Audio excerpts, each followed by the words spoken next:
Hello everyone, this is Jonathan for PokerVIP.com, and in this video we're back on TonyBet, but it's not part of the grinding TonyBet epic 24-part series that we've done before. This is a 4-part series playing No Limit Hold'em, again mixed micro stakes, but it's what we're going to call lagging it up. We've done this on some other sites, and basically what we're going to do is play super loose and just really get ourselves put in a lot of tough pre-flop and post-flop spots. We're going to be check raising more, 3-betting more, opening a much wider range, and basically what we're trying to do is just to, like I say, get put in these spots which everyone finds difficult. And everyone has severe difficulty with, we've maybe made a cold 3 or cold 4-bet pre-flop with some sort of suited connector, the board's come ace high, we're then debating do we single, triple, double barrel, whatever, and it's a spot that we just don't get into a lot, and which is why we just don't know much about it at all. So again, we're just going to speak about why this would be a good move, why it might not be a good move, and how to just basically adapt and adjust. Because what we're going to also find is, okay, so these players, quite a lot of them will know who I am from watching the videos, and will already think, well, why is he playing so loose? Maybe he's making a loose video, or maybe he's trying to run us over, or whatever. But then also people might just pick up on the fact that I'm playing a higher VPIP, I'm 3-betting more. So they're going to start adjusting and playing back with some 4-bets and some wider ranges. So it's just going to be a lot of fun and really getting ourselves put in those spots. We're not going to play stupid though. It's going to be just like good loose, good spots to be loose. Ace-4 suited here, I isolated a limper and I've gone ahead and c-bet the flop. I think it's fine to just go ahead and c-bet. He's going to call with lots of pocket pairs, and also, we are in position so we can decide to check down if we decide to. I would start to check, but once I turn aces up, I'm going to start betting. There were just very few hands that beat me. Aces, pocket sixes, pocket deuces.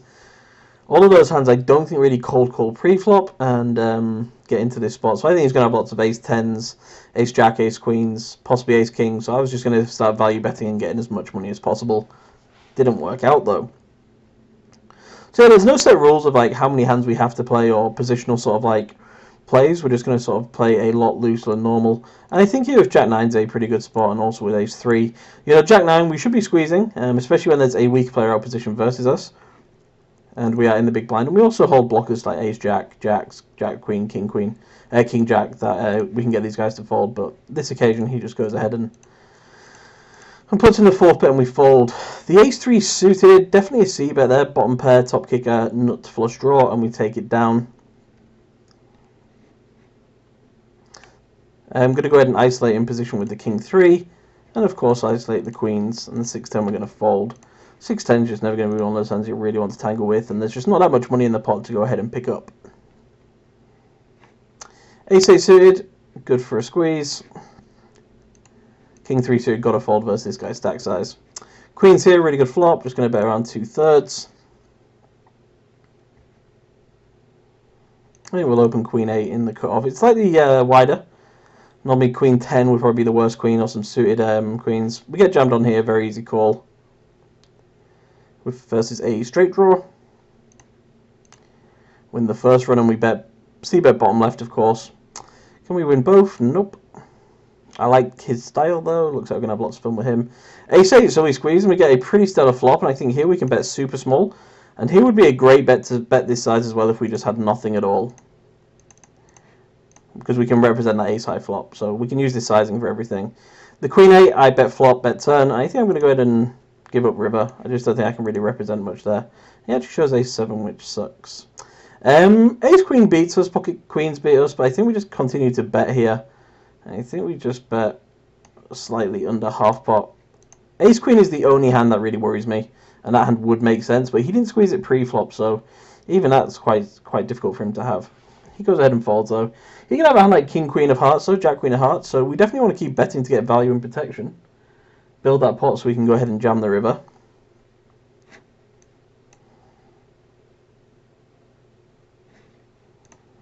He just folds though.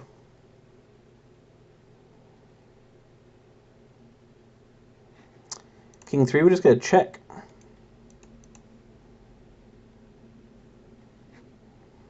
And we're going to lead the turn. Just hoping to see a fold, basically. He calls, we're just going to check the river. And sad that he gets away with his 8-10 off. He's caught him with a good shot and 2 live cards, which he didn't know were live.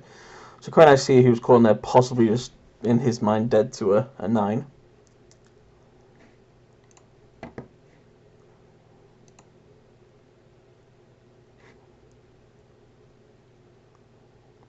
Good looking spot top left coming up. It's going to 4x it with the aces in position.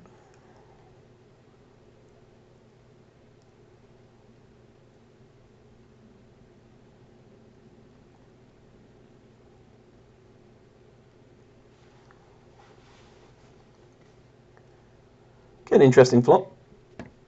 Going to go ahead and 3-bet the Jack Queen.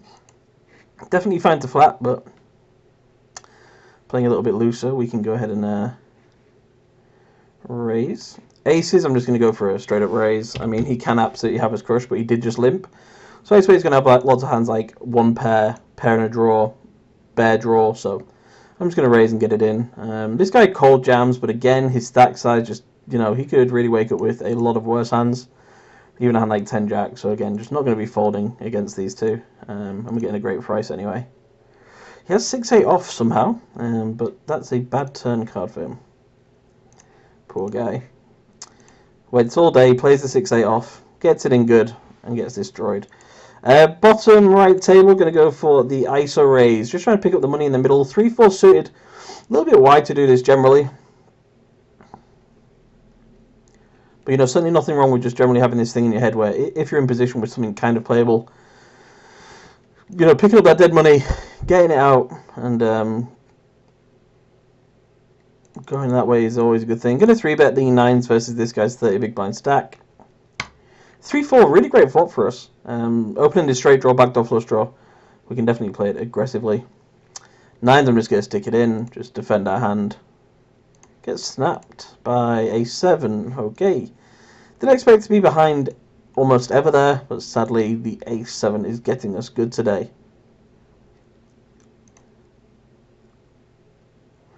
Okay, been jammed on here.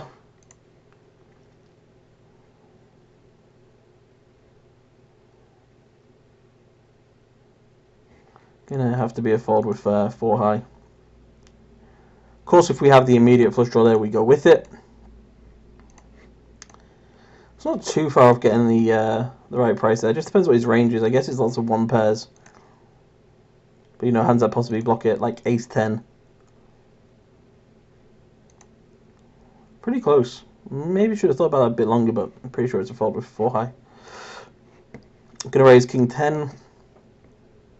But, you know, definitely a board we want to see bet there. You know, there's money in the middle that we can go ahead and pick up.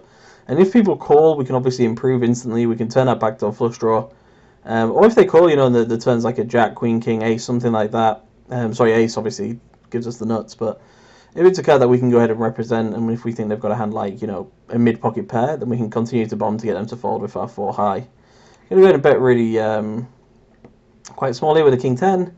And the king-9, I'm just going to raise it up and hope to see lots of folds. Deuces here.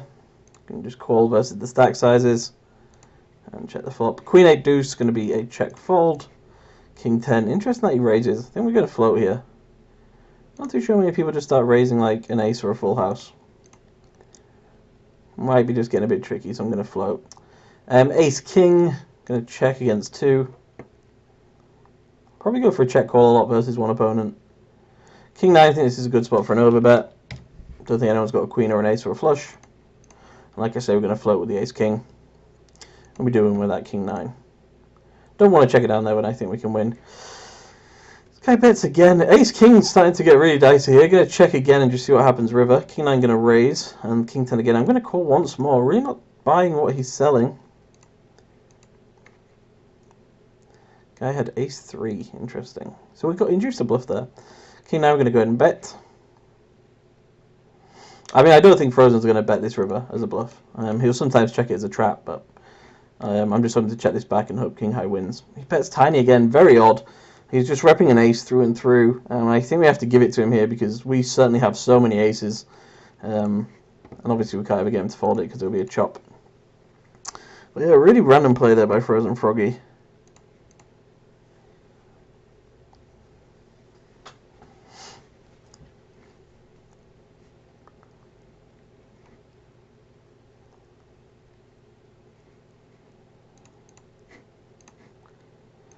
Ace Jack, going to go for a 3-bet, even though you made it quite a large sizing pre. Definitely looks like a weaker player. Does suck when they jam though, because we have to fold the Ace Jack. But quite often they're just going to call out a position with a worse hand. We're going to be able to dominate post flop, both with our range and our play.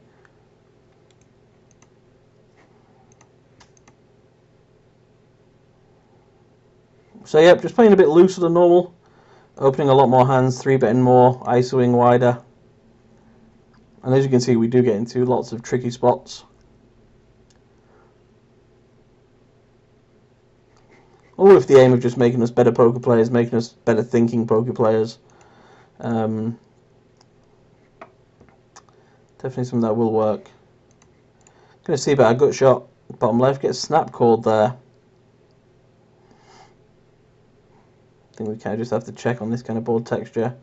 Going to defend the Ace-5, quite a wide defend, but we assume this guy's a bit weaker. I think we just check the King-9 here, and he has Ace-8 somehow. Could have maybe won versus that hand. I guess as well, because this is a laggy video, we'll get the straddle on. I think that does make the game a lot looser. Obviously it means everyone plays around 50 big blinds deep when I am in the straddle. And again, just puts us into some tougher spots. So we'll call this the lagging it up straddle edition. And we'll keep the straddle on throughout the series. Going to call the deuces here versus this guy's stack size. And fold the 3-5 suited here. Going to go ahead and float. I think he's going to bet pretty much his entire range here. Interesting that he just keeps on betting. Lots of people just betting into me today. Guess we just have to fold now.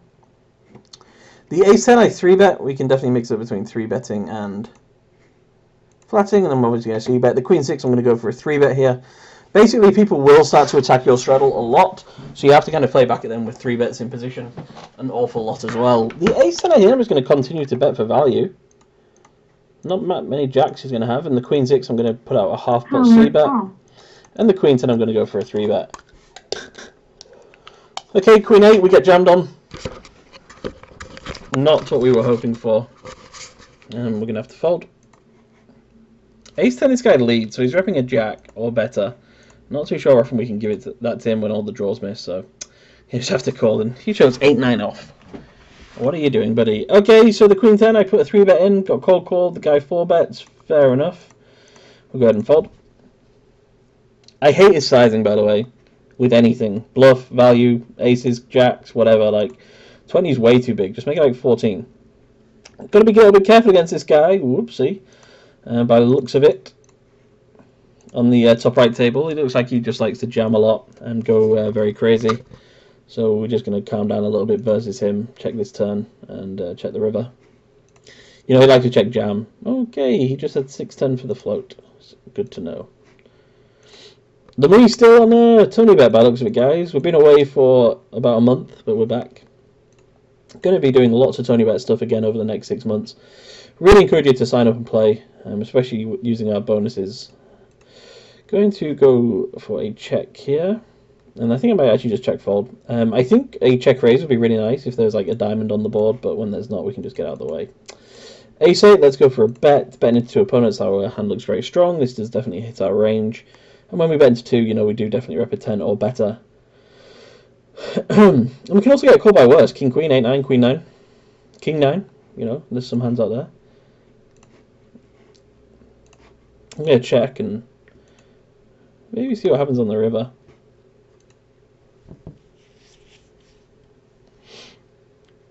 He didn't 3-bet, so I don't think Ace, Queen, and Ace, King. So I think value hands that he would bet here is like a jack. And maybe some 10s, but probably not. So he's kind of just repping a jack only. And we could raise with that Ace of Diamonds, but because we checked the turn, I'm not too sure how viable that is. I think maybe a call might be okay here. Does he bet King 10? Really not too sure. Does he just always have a jack? For value, then yes, pretty much. You know, unless he's got a hand like King Queen of Diamonds, of course, but I think he'd bet bigger with those, so feels like a jack or nothing, so I'm going to go make that call. And yeah, 8-9 offsuit. Just, well, it doesn't make sense if you just take your time to really think it through. it does become quite apparent like what they're repping. You know, like the flush. Well, we bought the nut flush. If he made if we made a flush there, what would we bet? If we had a 10, what would we bet? You know, the first answer is probably more. The second is probably we don't. If we had a jack, what would we bet? 4? Yeah, I think we'd bet 4 with a jack, and then that makes it sort of like, okay, so he's repping a jack. You know, that's what he wants us to rep. That's what he might have, but there's also a lot more of hands that he might just be you know, bluffing, such as misdraws like he had. Queen 10 going to go for a fold versus this guy's stack size. Could be a good 3 bet though. Versus others.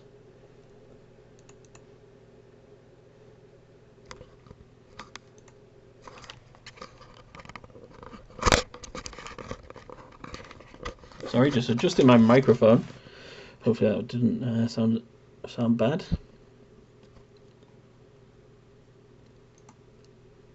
Ace King versus Jacks all in. Give us that Queen 9. Nope.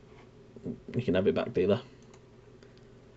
So yeah, thanks everyone, by the way, for the for the 24-part series. All the reviews and thumbs up and comments across Poker VIP and YouTube were really awesome. Glad I got a lot of you on these tables.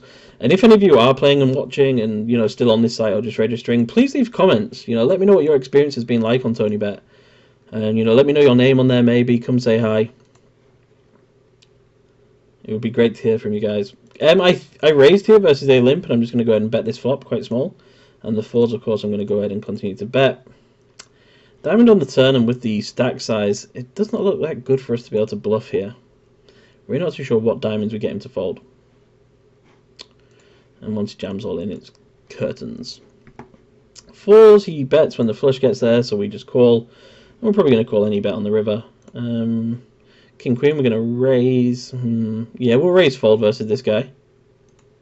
He likes to jam a lot, but I think King Queen's a little bit too wide. And we're just going to bet here, and I think we bet quite large. If we get check raise, we fold, but I wanted to, like, we kind of missed the draw. And sadly, we do have to fold that King Queen. You know, he might just bet, oh, I've got a Queen, I best call. And he does, so go for the max. Go for a big bet fold there. And yeah, he just had Queen 10 with no heart, so pretty bad line from him. I don't like the overbet because he can certainly be trapping with a flush, and if we bet folding overbets, it's not going to make us that much money in the long run. But if you go close to pot, you're definitely going to get lots of hero calls there, because once you sort of like call that turn, it's going to look like you've got lots of draws, and you're going to be a bit too scared to bet big with hands like we had, such as a set. Threes I peel, can't really squeeze versus the stack size of Pripaz.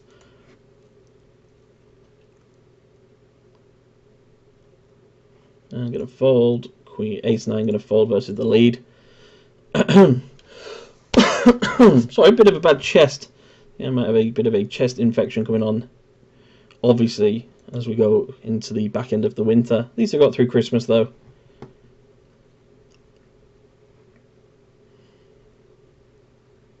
So yeah, remember there's a 3,333 euro leaderboard for cash game players, tournament players, and sit and go players. They've got everybody covered. They also have the initial deposit bonus, the weekly rake back, which really helps you know, lots of people move up quick, and of course the tournament series, the OPL, the OFC games, everything there for everyone. Jacks versus Ace Jack. People just running it once on that table. I like to run it twice. I think it's nice to make the most of a feature a site offers. King Jack against this crazy guy. This could be really nice. Just going to half pot it. And not really nice at all. He just goes ahead and folds and humiliates me live on video.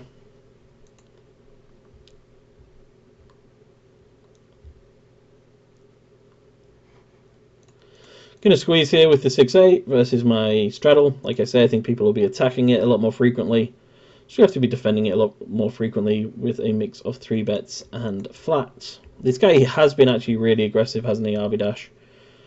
So maybe not the person to do it versus. But we do flop really well here. Going to bet super small. King 8 we're going to fold. Queen 9 we're going to go ahead and bet. Or are we going to bet? I can't remember what happened here. Going to bet again here. Going to just go for the bet fold. Again, just hope he doesn't jam. We just want him to fold or to call him for us to hit the river. Don't expect people to really jam on this board though. What hand would I jam with if I was him? The answer is 0. What hands would I call with? Any ace, some flush draws, some straight draws. my 2 pairs and my sets. So we're often just going to get the folds or the calls, and we get the fold that time. And our line just makes so much sense, right? Okay, so we're in the straddle or whatever. People forget about that a little bit pretty quick. We raised, we 3-bet, we bet an ace-high flop, and we bet a queen turn. And our sizing looked quite strong. Going to go for a 3-bet with the ace-4. Again, just playing a lot looser. This is the lagging it up straddle edition. So we're going to be 3-betting in a lot of spots where I would usually flat. And we're going to bet quite small here with our gut shot. I think it's a really nice sizing. It's a very dry board. We rep a very strong range. So it makes sense. Again, what do we get raised with here? Well, he raised us on the ace-ace-3, so so maybe this is wrong, but almost nothing apart from bluffs, you know, really. Nothing should raise us in position here. That isn't anything but a bluff. For some reason, the straddle here marked me to act first rather than to act last, so I'm just going to go ahead and raise it up. Had to make it 70, obviously, because we were in for 20, so it's quite a goofy hand, and one of those spots I said we would probably get in.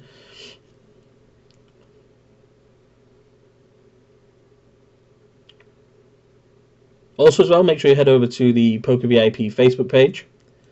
We're going to be putting lots of clips of these videos. I'm going to fold the 8-9. I think that'd be a bad squeeze. So this is a 4-part lagging it up series. Over the next 6 months, we're going to have guest coaches come in, such as Spraggy and hopefully Fergal. And we're also going to have some PLO players coming in and doing a PLO series. We're also going to be holding TonyBet in the onlinepokerleague.com for Season 5 starting in March. And then we're going to also be running a Poker VIP cash game table. Make sure you keep checking the forum for that information.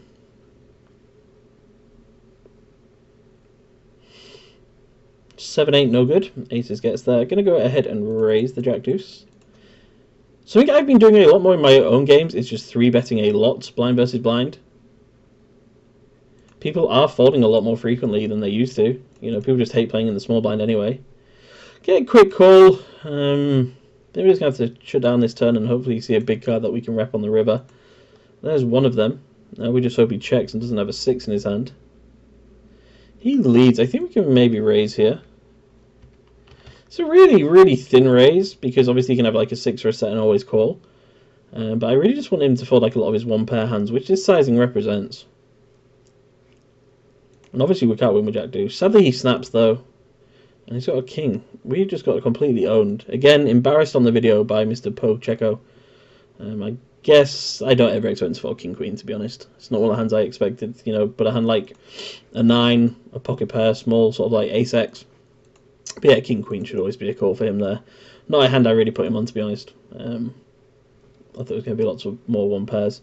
Anyway, going to go ahead and squeeze the Jack Queen. It's good for our rep anyway. 6-9 suited I opened, and C-bet a flush draw flop. Also ace high, so a good couple of reasons to bet a hand, which is only 9 high. I don't think our mate's going to fold. And this is where we sort of like use our rep to our advantage. You know, we just go for 3 streets with a hand as marginal as Jack Queen. Ace Queen obviously a fist pump, King Queen a fist pump. Jack Queen becomes like a kind of marginal spot. I'm going to call this, you know, I think this guy's just going to be going all in a lot. And yeah, he was. No 3 dealer. No 3 on the river. Nice. Going to raise it up versus this limper, blind versus blind, or should I say straddle versus blind. Bottom right. He calls. I mean, he could have anything, but you know, we've got to just sort of like think, well, we're in control. We're going to bet our king high. We're going to try and get him to fold like anything, because anything he folds has equity versus king jack. He calls though. I think we check and basically again hope for a river to represent. That'll do it. It's going to have some 2 pairs. It's going to have some flushes. Okay. Yeah, there goes the plan. We just have to fold here, sadly. If he just checks, though, I think we bet around 650 and win the pot a lot. Going to raise it up with the ace-jack, and if this guy jams, I think it'll be time to call because he'll have just jammed 1 too many times. The ace-jack, I'm going to bet and then check, call, or bet, call, just never fold kind of thing. Going to peel the 7-5 because we are feeling loosey-goosey, and we're going to go ahead and raise versus Ernesto with the 8-9 blind versus blind. Obviously, the good thing with raising blind versus blind is not just because we're playing loose. Like I say, this is something I'm doing in my normal games. Is it really stops people opening your blinds. You know, they get so fed up. You know, it's like, okay, I open, I get 3-bet, I open, I get 3-bet. And in the small blind, it's not like one of those spots you can really, like, crush somebody. If you're in the small blind and the competent players in the big blind and they're 3-betting you a lot, they're probably going to make money off you, you know? Gonna go for another 3-bet here. You know, this is a spot they can make money from us because they're in position, you know? Gonna fold here. But yeah, small blind versus big blind is everybody's nightmare, so make it their nightmare even more so. Not too sure how we're doing this session. Probably around evens, maybe slightly up. I think we've lost on the small games and won on the bigger ones. That's the way to do it.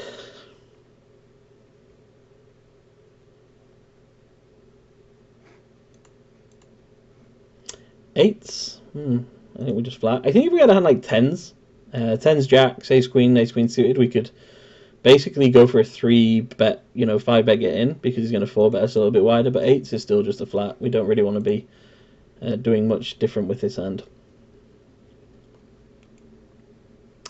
Being squeezed by this weaker player.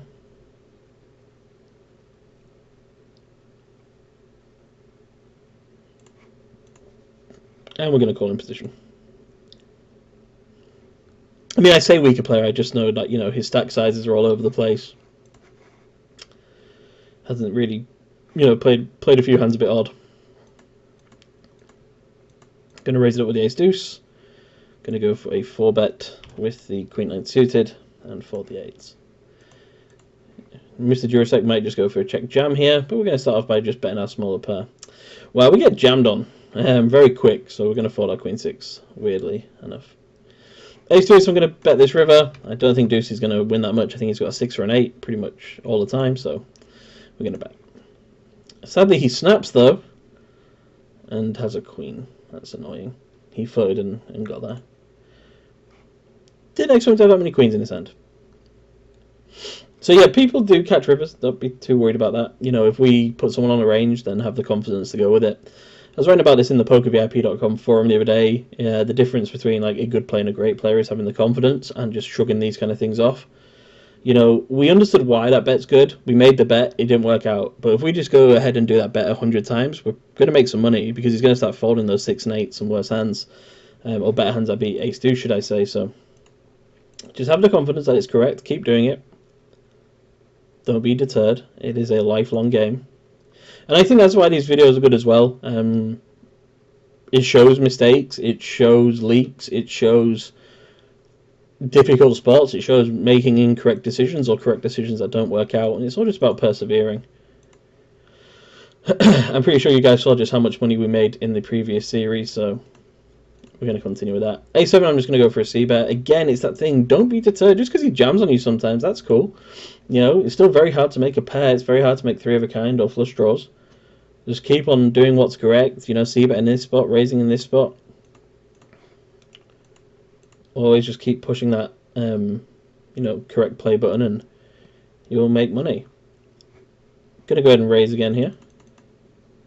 He definitely might start playing back, but I'm not going to flat with do 3 suited, so I think 3-betting makes it quite a nice option. Going to go ahead and sit out next hand, call it a video, and yeah, we do take it down again, guys. You'd be surprised just how often these people are open folding, and a lot of them don't realise it, by the way, because they're playing so many tables. They're just opening, okay, I've got raised, I fold, okay, I get, you know, there's definitely, it's called exploiting, you know, that is the true definition of exploiting a player. Going to check and going to go ahead and bet. Represent the ace-high flop. I am definitely conscious of this guy's stack size. We might have the best hand here. I think I check turn and then call any river basically, or just check any river. You know, assume that he can just bet his misdraws. We just check, and he somehow has ace-jack, so he saved us some money. But anyway, that was part 1 of the Lagging It Up straddle series on TonyBet. We will be back for another 3 parts, and there will be lots of Poker VIP cash tables, tournaments, free rolls, OPLs, and everything over the next 6 months. Really happy to talk to TonyBet and get that done for you guys. They're very much wanting to push poker, and they are really developing some cool stuff. And there's also some cool bounty tournaments coming up soon, so stay tuned for those. But anyway, for now, this was Jonathan for PokerVIP.com. I wish you the very best of luck on the tables, and I'll see you next time.